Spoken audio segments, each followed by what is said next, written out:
تو انہیں دوبارہ CAA کے ذریعے اس ملک کی شہریت مل جائے گی۔ اچھا، اب اس پورے معاملے کو کچھ پوائنٹس کے ذریعے سمجھ لیتے ہیں۔ CAA یعنی شہریت ترمیمی بل کیا کہتا ہے؟ کوئی بھی ہندو، بودھ، جین، سکھ، عیسائی جسے پاکستان، بنگلہ دیش یا افغانستان سے اس بنیاد پر ہندوستان آنا پڑا ہے کہ اس پر وہاں اس کے دھرم کی وجہ سے ظلم ہوتے تھے اور اس نے کم از کم اس ملک میں 5 سال گزارے ہوں، تو اسے اس ملک کی شہریت دی جا سکے گی۔ اس سے کوئی کاغذ، کوئی دستاویز وغیرہ طلب نہیں کیے جائیں گے۔ یعنی کوئی کاغذ ہے تب بھی ٹھیک ہے، نہیں ہے تو بھی کوئی مسئلہ نہیں۔ NRC کب تک آئے گا؟ اس بارے میں ابھی کچھ کہا نہیں گیا ہے، مگر پارلیمنٹ میں اور اس کے باہر ایک اہم سرکاری نمائندے کی طرف سے یا تو کہا گیا ہے کہ NRC ضرور آنے والا ہے یا 2024 سے پہلے آنے والا ہے۔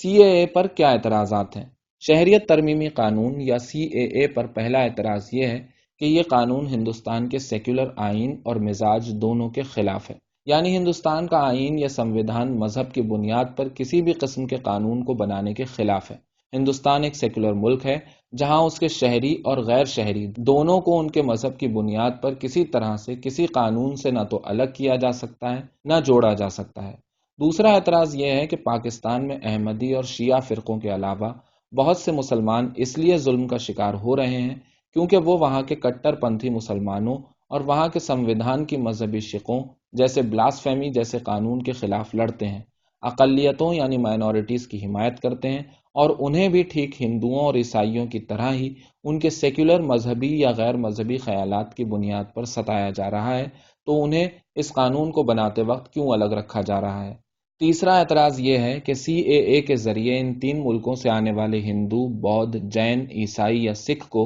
بغیر کوئی دستاویز دکھائے صرف ہندوستان میں 5 سال گزارنے کی شرط پر جب شہریت دی جائے گی اور NRC آنے کے بعد لاکھوں کروڑوں غریب ہندو، مسلمان، سکھ، عیسائی، جین، بودھ وغیرہ اپنی شہریت نہیں ثابت کر پائیں گے، تو ان میں سے مسلمانوں کو چھوڑ کر سبھی کو اس کے ذریعے واپس شہریت مل جائے گی۔ انہیں کوئی ثبوت دینے کی ضرورت نہیں ہوگی، بس اتنا کہنا کافی ہوگا کہ ہم ان 3 ملکوں میں سے کہیں سے آئے ہیں، ہم پر دھرم کے آدھار پر ظلم ہوا ہے اور ہم 5 سال سے زیادہ اس ملک میں رہے ہیں۔ حالانکہ ابھی یہ صاف نہیں ہے کہ انہیں ایسا کرنے میں کتنی دقتیں اٹھانی پڑیں گی، کتنا وقت انہیں در بدر بھٹکنا پڑے گا اور پیسے دے دلا کر ایسے گواہ تیار کرنے ہوں گے جو یہ بتا سکیں کہ وہ ریفیوجیز ہیں، اور جو زیادہ پیسے نہیں خرچ کر پائیں گے ان کے ساتھ کیا ہوگا کچھ بھی صاف نہیں ہے۔ اس لیے اس کا سیدھا اثر مسلمانوں پر پڑے گا اور کروڑوں کی تعداد میں غریب مسلمان اپنی شہریت اس ملک میں ہمیشہ کے لیے گنوا سکتے ہیں۔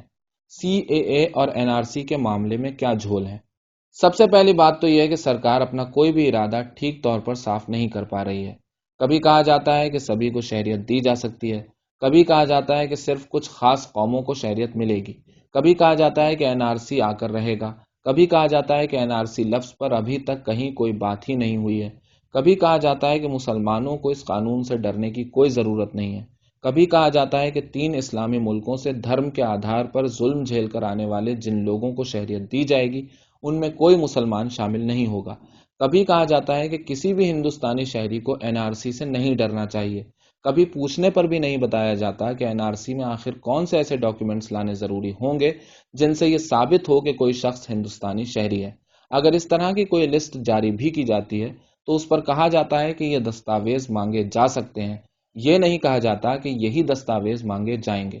ان پروٹیسٹ یا احتجاجوں کو روکنے یا ختم کرنے کے لیے سرکار کو کیا کرنا چاہیے؟ ایک سیکولر ملک میں رہنے والے شہری کے طور پر مجھے لگتا ہے کہ بھارت کی حکومت کو سب سے پہلے یہ شہریت ترمیمی قانون یعنی CAA میں خاص قوموں کے نام لینے کے بجائے وہاں پرسیکیوٹڈ مائنورٹیز لکھوا دینا چاہیے۔ اس سے لوگوں میں اعتماد پیدا ہوگا، اس کے بعد حکومت جسے چاہے شہریت دے۔ ہندوستان میں کسی ریفیوجی کی جو مدت گزارنے کی شرط لگانا چاہے لگا دے۔ حکومت کو یہ بھی صاف کرنا چاہیے کہ NRC عمل میں لایا جائے گا یا نہیں، اگر نہیں تو کوئی بات نہیں، مگر اسے آنا ہی ہے تو ان دستاویزات کی کوئی پکی اور فائنل لسٹ پبلک کر دینی چاہیے جس کی بنیاد پر کوئی شہری اپنی شہریت ثابت کر سکتا ہے، اور یہ خیال رکھنا چاہیے کہ ہندوستان جیسے ملک میں جہاں کروڑوں لوگ غریبی ریکھا سے نیچے زندگی گزار رہے ہیں وہاں ان کے لیے کسی ایسے کاغذ کی شرط نہ لگا دی جائے جسے حاصل کرنے کے عوض میں ان کی زندگیاں داؤں پر لگ جائیں۔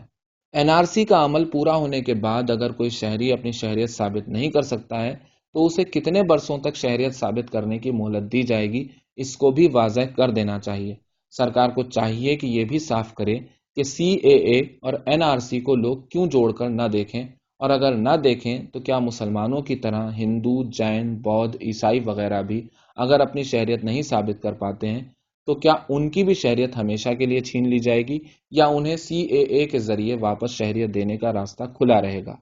آگے کی باتیں اگلی قسط میں کی جائیں گی۔ شکریہ۔